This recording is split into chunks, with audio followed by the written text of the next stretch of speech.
ito na yung bunga ng lump sum appropriation. Kaya yung hindi lump sum appropriation, Ted, it's lump sum allocation. I'm sorry. Lump sum allocation, ito na po iyon.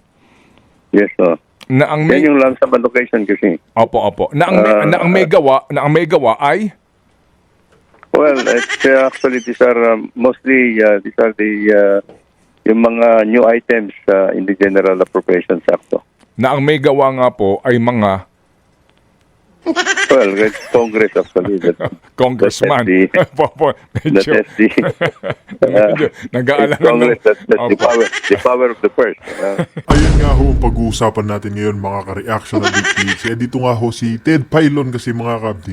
Binubuking niya na po. Mantagin po ninyo yan, i-mention na netong si Secretary Manny Bonoan o Department of Public Workers of Highways na sino-sino nga ba ang kumukurakot? Sino-sino nga ba ang nagnanakaw sa pondo ng flood control? Dito mga ka-update si Ted Pailon ho. Sinupalpal niya at ipinaliwanag o inilahad na nagsasabuatan ang DPWH at ang mga congressman. Diba? Lalabas at lalabas pa rin talaga ang katotohanan. Dito nga mga ka-update, talagang mangingilabot ho tayo. Paano hindi ka mangingilabot? Bilyong-bilyon ang pondo, trilyon. Tapos magkasabot pa ang DPWH at itong mga kongresista. Ano-anong proyekto ang pinapatayo nila dyan mga ka-update sa kanilang mga nasasakupan. At the end of the day, wala hong napupuntahan ang mga pera o ang tax. Nabubulsa lang ho. Nabubulsa lang ho ang kaban ng bayan. Yan po ang ipinapaliwanag dito ni Ted Pailon. Na, diba, minention na ho niya. Dinidiretsa niya ho itong secretary. Itong secretary ng DPWH. Na, sino nga ba ang mga nagnanakaw? O sino nga ba ang mga nagkukurap sa mga budget? Diba? Sumagot ho itong sekretary, mga kongresista. Hindi pa ho ba sapat yun sa mga narinig natin na DPWH at mga congressman ay nagsasabuatan? O ngayon, kay Tamba, sampal ito. Sampal ito kay Tambaluslos kasi mga kabit, lalabas at lalabas talaga ang katotohanan at ang kulay na nitong si Tamba, ang budhi niya. Lalabas at lalabas yan. Lahat ng pangungurakot nyo dyan sa kaban ng bayan, babalik yan sa inyo. Babalik at babalik yan sa inyo. Nang mas malala pa, Tambaluslos. Sinasabi ko na sa'yo.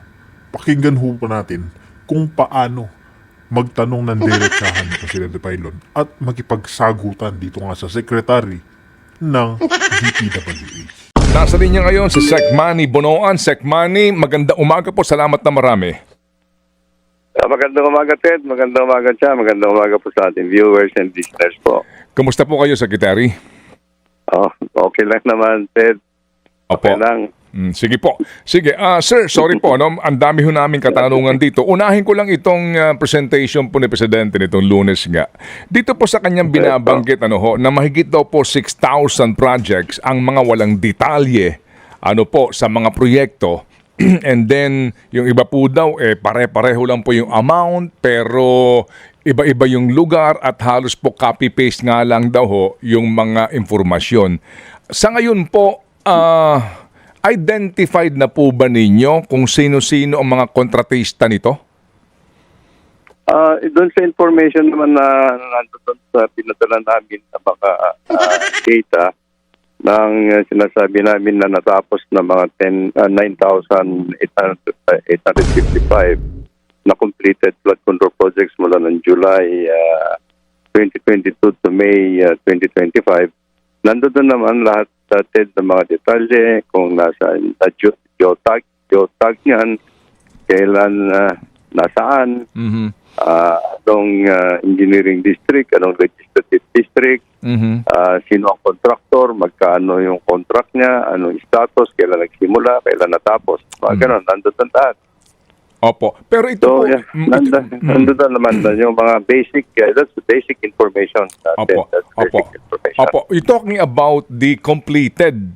Oho, ang sinasabi kasi ni Presidente sa kanya pong presentation ay yung mga mga hindi pa po natatapos at ang iba nga ay questionable. Sabi niya, bagamat wala pa siyang inaakusahan, may mga sinasabi lang po siya na mga pagdududa, no? May mga sinasabi siya na alarming, mga ganun po. Anyway, yung mga yun, Ano pa ba ang pagdududa at alarming na sinasabi ni BBM, mga kapatid? Sino ba ang mga nangungurakot? Sino ba ang nangunguna dyan? Unang-una, ang pinsan niya. Di ba? Sinabi na nga nitong sekretary ng DPWH, mga kongresista. Kulang pa po ba yun, mga kapatid? Sino-sino ba ang... Sino-sino nga ba yung mga inilalahad niya o ang ipino-point out niya? Unang-una dyan, mga kapatid, sino pa ba? Yung Speaker of the House. Di ba? Natural ho, si Tambaluslos, si Romualdez.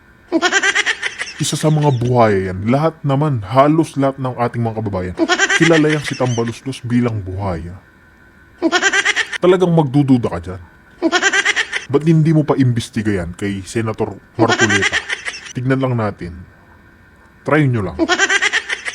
Pag nakialam na si Senator Marcoleta patungkol dito nga sa pangungurat siya ng mga taong gahaman sa kapangyarihan na to, matatapos po kanilang pagsiservisyo sa bayan. Di ba? Matatanggalan ho sa pwesto ang mga yan. Matatanggal sila sa pagkaluklok. identified na ho ba yung mga contractor nun, kung sino-sino, at ang iba ho ba dito ay kasama doon sa 15 top contractors? Ted, at this, as we speak, actually, nandoon yung mga tao namin sa ng DPWH. So, actually, nasi-field validation sila ngayon. Kasi itong sinabit namin sa Office of the President are actually taken out from yung monitoring format namin ngayon. Now we are trying to validate actually sa amin kung field validation na ito yung actual situation or situal status ang mga projects na sinabit namin. So ongoing ngayon to, and I hope that by next week we will now have actually the results of their validation. No? All over the country, ito yung 10,000 9,855 projects, but we are focusing actually on yung sa 15 contractors na nilatala natin Pangulo that have actually yung 20% of the 500 billion worth of flood control projects since we started under this administration. So yung tinitingnan namin, we are focusing on the 15 muna. Okay. The 15 contractors. And Secretary, doon po sa presentation ng Presidente, meron siyang concern nga doon sa mga nakakuha ka ng maraming kontrata, biyak-biyak po ito, malalaking kontrata, at merong subcontracting. Opo. Yung bang kayo ba mismo, may concern kayo doon kasi nga maaring AAA yung contractor na nakakuha ng project pero subcontracted, kaya po din hindi makapag-deliver on time yung sa proyekto? Well, if it is not approved, kasi yung subcontracting has to be approved by the department naman. At the end of the day, pag kami subcontractor na kinuha nung winning contractor, it is still under his own lookout, no? Sa kanya pa rin yan. Whatever kung ano yung ginagawa nung mga tauhan niya. Kasi at that point in time, pagka sila gumagawa niyan at iba yung contractor, unless na talagang hindi registered yung subcontractor na hindi naman namin papayagan natin. There is a process naman for approval of subcontracting. Opo. Naunawaan po natin yung mga approval process, no? At pati ho yung accreditation din ng mga subcontractors doon sa local scene. Opo. Pero may sinasabi nga ang presidente, no? Na ika niya, panahon na daw po para kayong mag-blacklist. Pwede bang gawin natin halimbawa, Sec, itong post ni presidente, no? Sa kanyang Facebook. Basahin ko lang po, Sec, ha? During my visit in Iloilo, we saw the delayed and substandard flood control projects that aggravated flooding. I ordered the DPWH to hold to account and to blacklist the sloppy contractors. Ito po ang mga kontratista hango sa post naman ni Mayor. Ito sa mga proyekto dyan, as of July 31, 2025, doon sa Iloilo Engineering Office, no? St. Timothy Construction, 1, 2, 3, yung pang-apat, Alpha and Omega, na number 1 doon sa listahan. So, ano findings nyo dito? Talaga bang St. Timothy ito o nag-subcontract din sila at yung instruction ng presidente na ito po ay i-blacklist na? Well, I saw the list actually that yung list and the report that I think were furnished by the mayor of Iloilo City to the president, and I also got the record initially of this contract na ginagawa, no, yung 4 na yan, and I explained to the president the status of these projects that they are ongoing actually. There are 2 projects actually na ginagawa ng Timothy construction firm na naantala for some months because of yung sinabi ko nga kay Presidente that we need to they need to resettle 40 families actually along the project, and so naantala. But I told the President that these projects will already be completed. One is to be completed in August 25 this month. This year, and the other one is actually in September this year. So yun po ang sinabi ko, but because of the report siguro of the mayor, then I think the president has issued these instructions to us. We are now in the process of validating all this actually in the field. Today I have dispatched actually a team to go to Iloilo City to verify actually and look into the project so that if there is anything na kailangan that would warrant for the process of blacklisting, then we'll do it. Actually, wala problema yan. Kapag ba kayo nag-blacklist ng contractor tapos meron siyang ongoing major construction project sa napakaraming lugar o kahit sa isang lugar lang, ano ang mangyayari sa proyekto? I think ang blacklisting kasi is actually prohibiting him from participating again in any bidding process of any nationally funded projects as a DPWH, kung sakali, or any project for the national government for that matter, but he has to continue with the ongoing contract. Dapat tapusin pa niya rin po yung proyekto. Yes. Okay. Yeah, because the blacklisting is a legal process actually. Agad-agad na. Okay. So sir, ito hong nabanggit na presidente kaninyo, you will focus muna doon sa 15 top contractors. Again, so So dito po para mag-audit kayo, mag-iimbentaryo kayo doon po sa performance ng mga contractors na ito sa bawat proyekto nila sa iba't ibang bansa, sa panig ng bansa.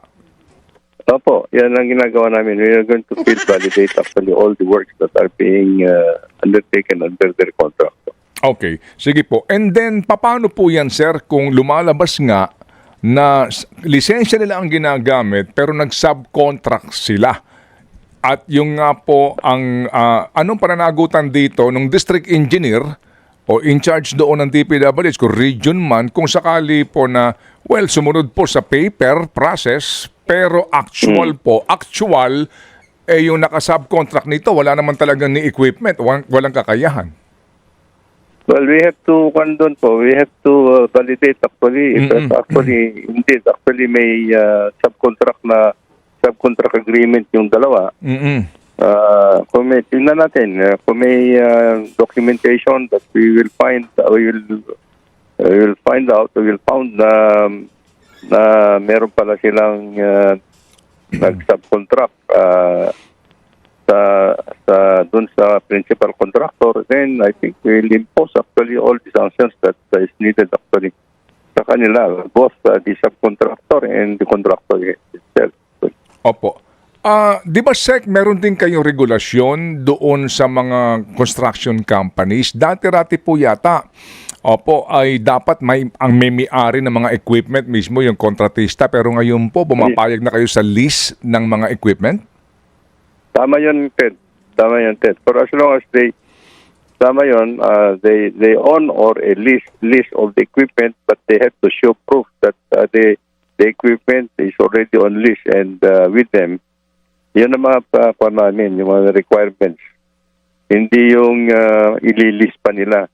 When they bid, they have to show that they have already leased actually the equipment that they want to use for the project. Okay. Opo. Meron pong report sa ground kasi, Secretary, na kaya po yung iba ay na-delayed ng sobra o kaya po nagbabakbak muna ng kalsada tapos iiwan na katenga kasi nga yung subcontractor o yung contractor wala namang equipment nga, rumerenta lamang at nagtitipid. Kaya yung paggamit sa equipment, alam niyo ho, yan napakatipid. Kapag ho ganyan na may ganong kontratista at pumayag yung project manager o district engineer, paano po yan? Ano po ang inyong gagawin doon sa engineer in charge, Secretary? We will isasangsyonin din namin yung mga tao namin how tolerated and allowed that kind of an arrangement. Hindi naman namin po pwedeng pabayaan na sila yung gano'n na lang na make all the accommodations na sinasabi nila to the detriment of the project implementation. Kailangan din naman. But we have to document it as well. No? What are the real causes actually ng delays.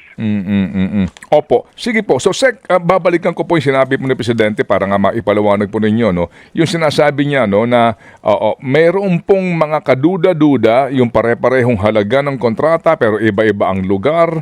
May mga probinsya na anyway, ang sinasabi niya dito, parang it's impossible, sabi niya gano'n, di ba? Kung napanood po ninyo, no? Imposible yan, sinasabi niya. Sir,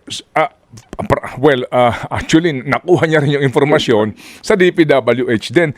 So, pag ganon, paano na-bid yung project? Paano po yun na parang yung program of work, di ba, importante yun sa bidding process. Paano po nangyari yun? Sa inyo pong panunungkulan, Secretary. Well, ang kuwan natin kasi dito, if it is the same program of work that will be bid out, I think it all depends on kuwan naman yan. May mga detailed unit price analysis naman na pinagbabasehan nila doon sa cost of the project, and minsan standard design naman yung mga ibang ginagamit. Depende pang field condition lang, no? Kung kailangan i-enhance o may iba ng konti, yung mga ganon. But ang pan natin kasi dito is if ang nakikita lang namin kasi na paglalagay ng funds doon sa mga project, lalong-lalo na yung mga new items na project, lump sum ang nito, no?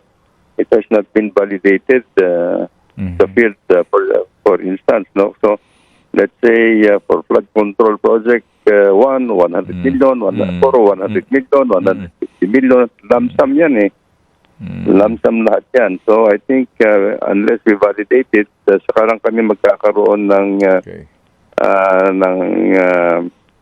actual estimate of what will the cost of the project. So, lumalabas And to one thing, it's an open competitive bidding, actually. So, if you respond to let's say, if you respond to a bid bulletin, actually from nasa Visayas, you can submit your pre-qualification documents naman to. It's an open competitive bidding kasi. So, we cannot prohibit naman that only contractors from Visayas will be will participate. So for as long as you think you have the you have the license, you have the technical capability, and you have the financial capacity to undertake the project, you can participate in any part of the country naman.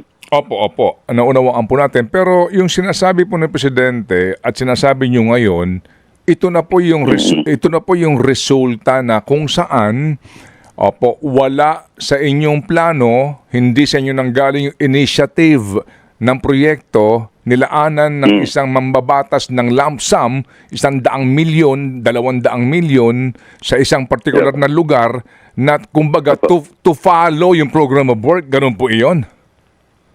Yes po. But before the bid, gagawa na namin ng program of work.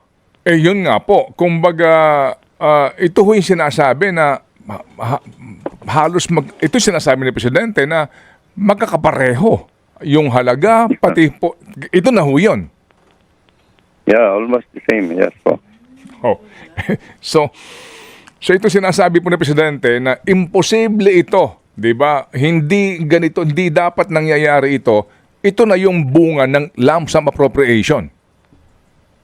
Yeah, yung hindi lump sum appropriation, it's lump sum allocation. I'm sorry. Lump sum allocation, ito na po iyon. Yes, no. Na ang Yan yung lump sum allocation kasi. Opo. Na ang may gawa ay Well, it's actually these are mostly these are the yung mga new items in the General Appropriations Act. na ang may gawa nga po ay mga Well, it's Congress actually. congressman. That Medyo, is the nag-aalangan Congress, that's Opo. the power of the purse. Ako naintindihan ko si Secretary Bonoan sa hirap ng kanyang sitwasyon ngayon, di ba? Oo. Nagawa ho ng mga congressman o sino man po mambabatas na siyang may power of the purse na maglagay noong sinasabing lump sum allocation. Opo, na kayo dyan sa DPW. Lump sum allocation. Opo. Na wala kayong kaalam-alam, kaya ngayon, obligado kayo na gumawa ng program of work para doon nang hindi nyo man lang lubos na napag-aaralan. Yeah, well, at the end of the day, Ted, actually, when we receive the project and that's the General Appropriations Act, that is the only time that we will be preparing actually yung engineering studies and preparation of the program of work. But we have to do it quickly kasi we have only from the time that it will be released, the funds will be released to us. We have a time frame actually to implement the project naman. Yung nga po, so dahil po din sa hindi nyo alam and then maaaring sabihin po na nagmamadali na sa bidding ito, kaya nangyayari halos same amount pero pati din po yung program of work halos pare-pareho. Na ito yung binabanggit ni Presidente kasi kung pupuntahan natin, tama ho ba no? Opo, yes po. Kasi ngayon halimbawa sa GAA may nakita kami sa Bicol pare-pareho ang amount. Opo, pare-pareho po ang allocation. So ito ho yung mga pagkakataon na naoobliga ho kayo na halos pare-pareho din po yung amount, pare-pareho din po yung program of work, pati yung cost ng proyekto. Ganun po yung Secretary. Yeah, if it's the same project type gagawin po. Pare-pares na. Oo, pero sabi nga ni Presidente, magkakaibang lugar, siyempre magkakaiba yung topography nito, magkakaiba ang sitwasyon doon, kaya nga sabi nga niya, imposible ito. So, sa ngayon po, paano yan, Sec, sa inyo pong pag-review ngayon? Ano ba ho yan? Pwede pa bang mabago yan kung nabid na po itong kontratang ito? Kung talagang may mali, ang sinasabi nga ni Presidente? Well, actually, Ted, kaya the same amount kasi, the same amount yung allocation, let's say, for one project in one region, is the same amount that is allocated in another project in another region, but with the same type of structure that has to be built, halos parehas lang yan, no? halos parehas lang yan. So we had just had to maximize actually the use of the amount.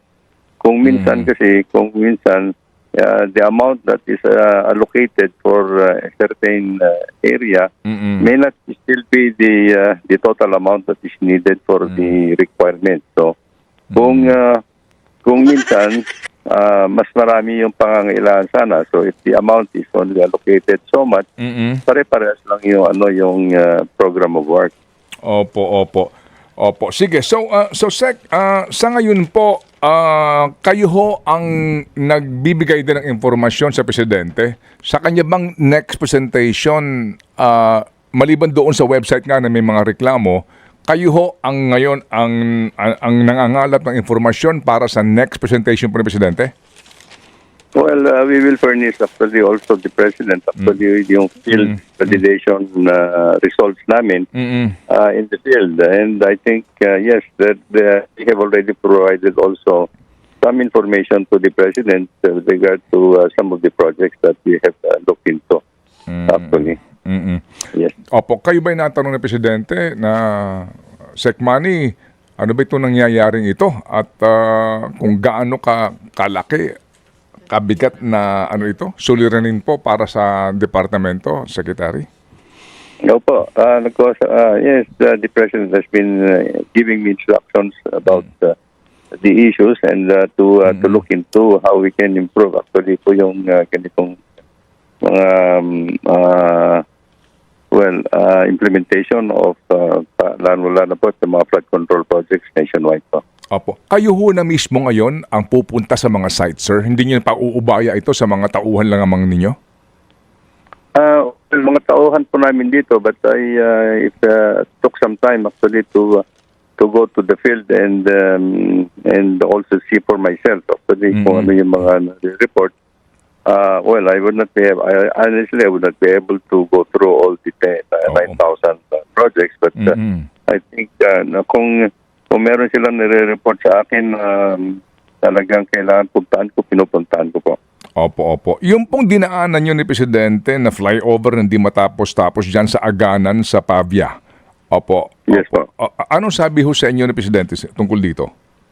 Well, I explained to him actually what the situation was kasi nadatnan na rin po namin ito, nadatnan na administrasyon na ito. And the reason why I stopped the construction of the project ay yung Aganan temporarily because na-observe din namin na meron mga differential settlements actually doon pa lang sa mga pier na nilagay, bumababa yung mga pier. So I think there is something wrong. So because with the piers actually, so ini-stop ko muna doon until may stabilize or we can remedy the situation at may stabilize po yung kwan. Kasi there are two flyovers there actually. Isa yung Aganan at saka isa yung Ongka Bridge. Ay, yung Ongka flyover. Yung Ongka flyover was completed and was opened actually initially. But when it was opened, nagkaroon ng settlement ng dalawa o tatlong spans. So we also stopped actually the use of that flyover, and it took us some time actually to also remedy the situation kasi nakita namin na gano'n rin yung foundation niyan. So but these are projects that naabutan na namin under this administration said. So ginawa namin ng remedyo yung Ongka flyover, and it's now being used. Ngayon, ito yung asikasuhin namin at explain ko kay Presidente that we are now doing actually the retrofitting of the Aganan Bridge. And siguro by next year, we will do already the superstructure on that bridge. Opo. Ito ho ba ang naging dito? Mali sa plano, sa construction quality? Kasi nga po 2019 pa ho ito, mga kapatid, hindi pa ho nakakaupo ang Pangulong Marcos dito, to be fair, no? Ano ho ang findings niyo po dito? May mali doon mismo sa plano, sa implementasyon ng plano? Ano ang inyong naobserbahan po? Well, sa tingin ho namin, actually, there was a discrepancy on the design on yung po sa mga piers, mga foundation po. Yun na po natin. That is the main cause. Kasi bumababa po yung structure once it is nagawa na po yung superstructure sa itaas. Nung nagkaroon na ng load sa itaas, bumaba na po yung yung total structure. Opo. Yeah, something wrong. Well, to put it bluntly, there was something wrong in the design. Sino po ang contractor nito? Do you remember? Ang contractor po nito, ang nag-design po is actually a consortium of local consulting firms, no? That were engaged during the past administration to do the design work. Sinabi ko nga kay Presidente, ewan ko, I think sinabi ko nga kay Presidente, ang nag-design din po ito, nag-design yung dalawang flyovers na yan, sila rin nag-design doon sa Kabagan Santa Maria Bridge. The same consulting firm, no, kumbaga. Opo. Okay, sige po. Yes, So, po. opo. So, Sec, naunawaan po namin kayo napaka-busy. Meron lang pong tanong si Chacha dito. Mukhang meron pong nagpapahatid ng mga katanungan po sa kanya. Go ahead, Cha mo. Yes po. Sec Manny, Yes, sa kabila ng pagsasabi ng Pangulo na buo pa rin daw po ang tiwala niya sa inyo po bilang DPWH Secretary, meron po mga mambabatas na nagsasabing mas mainam daw po muna kung kayo daw po mag-file muna ng leave habang nagpapatuloy po yung investigasyon. Ano pong reaksyon nyo ukol dito?